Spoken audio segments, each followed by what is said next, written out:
शेतकरी बांधवांनो, कर्जमाफीबाबतची अधिकृत माहिती समोर आली आहे। सरकारी जी.आर. जाहीर झाला असून येत्या 72 तासांमध्ये महाराष्ट्रातील 20 जिल्ह्यांमध्ये कर्जमाफीचे पैसे जमा होणार आहेत।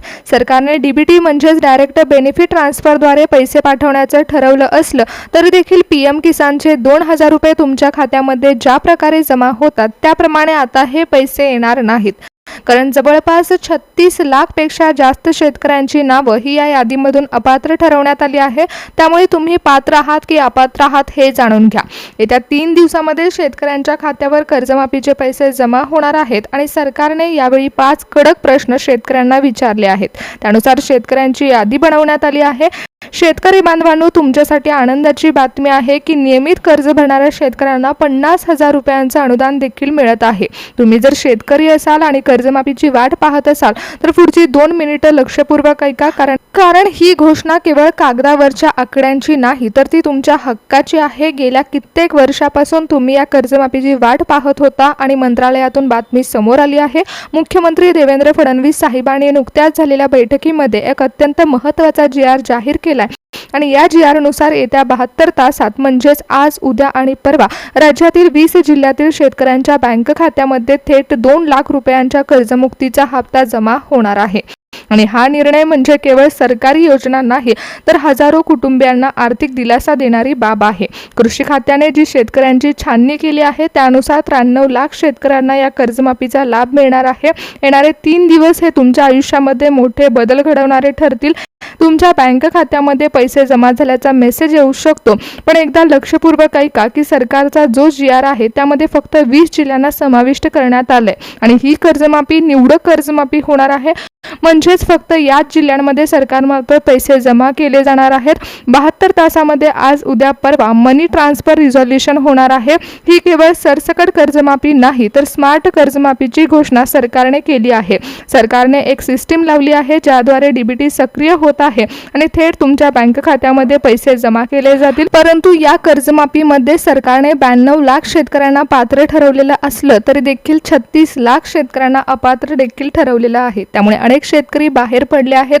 काही कडक अटी लावण्यात आलेल्या आहेत त्या देखील जाणून घ्या। सर्वात महत्त्वाचं म्हणजे तुमचं इन्कम टॅक्स आणि तुमच्या उत्पन्नाच्या दाखल्यावरून अनेक शेतकरी यामधून बाहेर पडले आहेत। त्यामुळे नेमक्या कोणत्या अटी आहेत त्या जाणून घ्या। शेतकऱ्यांनो, या निवडक कर्जमाफीच्या पद्धतीमध्ये सरकारने आता कृषी समितीमार्फत एक समिती स्थापन केली होती आणि महाराष्ट्रामध्ये त्यांचे नियम लागू झाले होते। शेतकऱ्यांच्या खात्यामध्ये कर्जमाफी जमा होत असताना या प्रक्रियेद्वारे वितरण होणार आहे। परंतु शेतकऱ्यांनो, लक्षपूर्वक ऐका, तुम्ही जर सरकारी आणि खाजगी बँकेमधून कर्ज घेतलं असेल तर त्यासाठी वेगवेगळे नियम देखील सरकारने लावले आहेत। सरकारी बँका तसेच जिल्हा मध्यवर्ती बँकांमधून तुम्ही कर्ज घेतलं असेल तर पुढची 2 मिनिटं महत्त्वाची आहेत।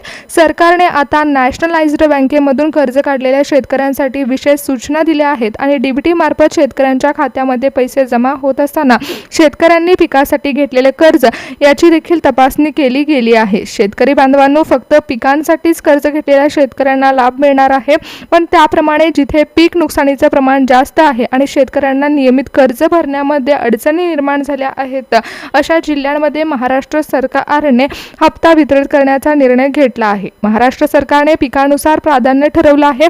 खरीप हंगामामध्ये ज्यांनी मुख्यत्वे सोयाबीन, कापूस, तूर या पिकांसाठी कर्ज घेतलं होतं त्यांना 2 लाख रुपयांच्या कर्जमुक्तीच्या यादीमध्ये टॉप प्रायोरिटी दिली जात आहे। जर तुम्ही बागायती पिकांसाठी किंवा इतर व्यावसायिक कामासाठी कर्ज काढलं असेल तर तुमची फाईल ही थोडी स्कॅनिंग मोडमध्ये जाणार आहे। म्हणजेच तुमच्या जवळच्या बँकेमधून तुम्ही कर्ज घेतलं असेल आणि ते पीक कर्ज कॅटेगरीमध्ये नोंदवलं असेल तर तुम्हाला यामध्ये मोठा फायदा मिळू शकतो। कारण सरकारने आता अपडेटेड माहिती तपासणी करत पीक कर्ज घेतलेल्या शेतकऱ्यांना यामध्ये प्राधान्य दिलं आहे। येत्या 3 दिवसामध्ये म्हणजेच आज, उद्या आणि परवा ज्यांच्या खात्यामध्ये पैसे जमा होणार आहेत त्यांना 2 लाख रुपयांचा लाभ मिळणार आहे।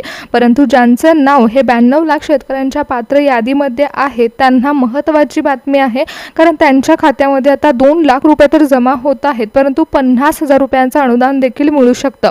आपल्या महाराष्ट्रातील 36 जिल्ह्यांपैकी 20 जिल्ह्यांची निवड सरकारने एका विशेष प्रमाणे केली आहे.